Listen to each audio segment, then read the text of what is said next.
Hi, I'm JJ. Welcome or welcome back. It's almost too late for this prompt. I got it just in time. It's the Mystery Madness Journey tag, and it's for March Madness.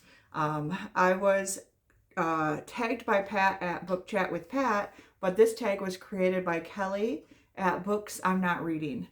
Uh, and it's a bunch of prompts based around mystery novels and stuff. And it's the ideas for March Madness, which I am a huge fan of and um, love to celebrate.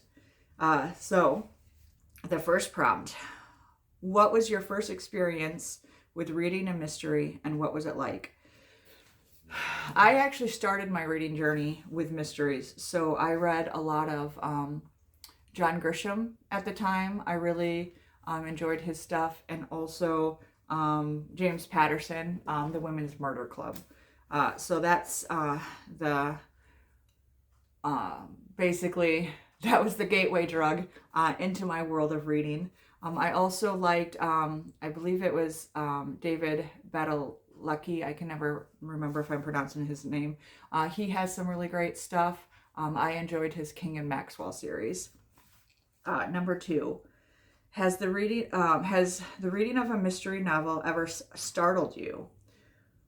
What was the book and where were you when it happened? No, not really. Number three, are there any people that have played a significant role in your mystery reading journey? Once again, not really. That's just kind of where I gravitated when I was really starting to getting into reading, and then since I've moved away from it, so I need to I've kind of started wanting to get back into it, but I haven't been reading a whole lot of mysteries lately.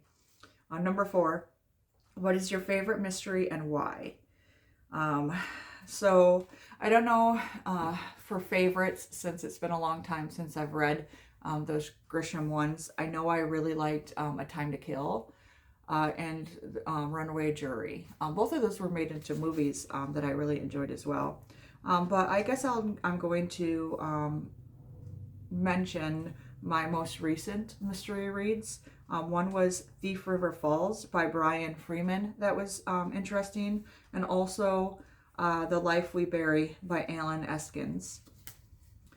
Uh, which, this is five. Which book or which mystery protagonist do you prefer and why? Um, the Firekeeper's Daughter and that series by Angeline Boley. They're set in the United States or in Michigan, about indigenous with indigenous protagonists. And Donis is the one in the Firekeeper's Daughter, and then later she also is one of the main characters in the Sisters of the Wind. Uh, she's one of my favorites when it comes to books. Also, I always enjoyed the ones in the Women's Murder Club back when I was reading them. I will say on TV, though, the Nancy Drew adaptation uh, was a favorite of mine. They made it into a supernatural mystery, and the one that they casted as Nancy was absolutely fantastic. Number six, which mystery do you wish you could read again for the first time? um, I don't I don't read a lot lately, so I guess it would be A Time to Kill. I remember when I read that back in the day, that the end really floored me. It was really a great. It's a murder trial of a black man who gets he is it murders the white men who raped and murdered his daughter, and so then he's on trial for it, and that the whole book was fantastic, but the closing in it, um, where the jurors debate amongst themselves if they think he should be innocent or guilty, and there's a speech in there that is um, that I remember really being touched by. Number seven, what mystery or mystery series would you most like to see adapted for the big or small screen, and why? Any casting choices? Well, since a lot of these have already been done, they did a short season of the Women's Murder Club a while ago. Like I said, Nancy Drew. I would actually really love to see The Firekeeper's Daughter. So that series would be Firekeeper's Daughter, The Sisters in the Wind, and Warrior Girl Unearthed. All of those would be interesting to see. I don't have any casting choices, but I would like to hopefully see some indigenous Michigan actors portray it, since it was set in Michigan and we have a lot of a huge indigenous population here. So my favorite adaptation of a mystery or series would be Nancy Drew. I already said I really enjoyed the way that they portrayed that. They changed some things. I've only just recently started reading the old Nancy Drew books, as well as some of the newer versions. And I really like the found family element that they created within the Nancy Drew stuff. And it's a season-long mystery for each one. And season 1 remains one of my favorite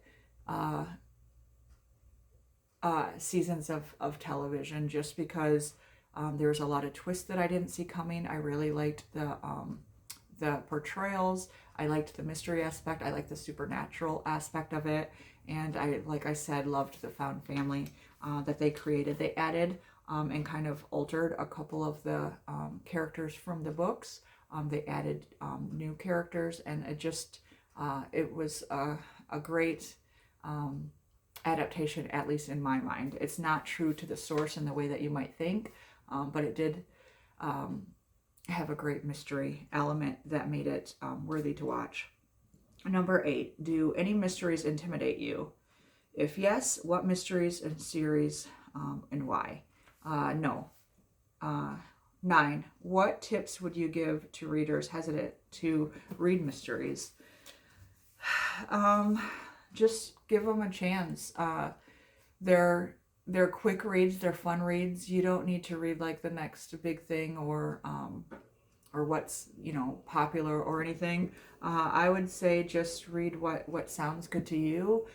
If there's themes or something that you would enjoy, a setting that you would enjoy, a type of mystery that you want to see uncover, kind of do what would fit in your regular niche anyway, because I'm sure that you can find a mystery that would fit it. Number 10, have you ever helped solve a crime or been part of something that sounds like it could have been in a mystery novel? No.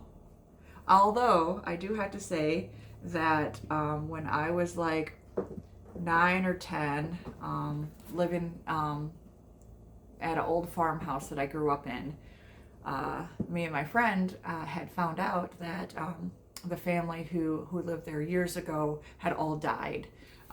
Later found out it was they died of TB, but it set us on our own mystery of like we would sneak around and try to find clues. We were convinced there was a murder, so we wanted to find like this unsolved murder and be like heroes. So I think that was because I was reading too many Superman comics at the time, and I was obsessed with Lois Lane.